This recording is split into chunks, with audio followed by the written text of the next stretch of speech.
Hello everybody, welcome back to HardReset.Info channel. Today I'll show you how you guys can easily change picture settings on your Xiaomi Smart Projector L1 Pro.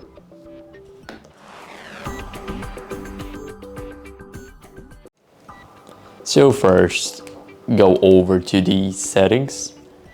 Now here, go to display and sound. And now here, go over to the picture. Here, as you guys can see, we will have the settings on the left instead of the right. So here we can change the picture mode. As you guys can see, we can use the user. We can use vivid.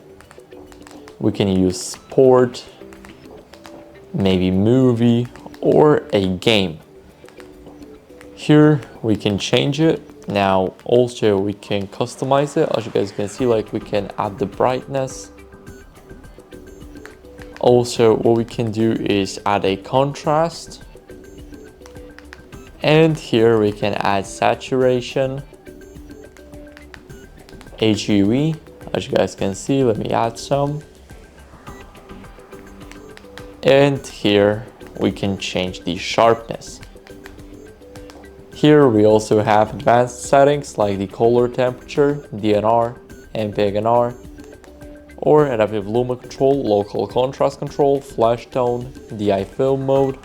We can enable or disable blue stretch. Here we have the gamma, game mode, PC mode, but we need to be connected. And here we have the low blue light, or the color tuner, or the white balance correction. So here's how you can do that. Now here you have the reset to default. So I'll reset it all back to default, just like that. And yeah, that'd be it. So thank you guys for watching. Make sure to leave a like, subscribe, and see you next time. Bye.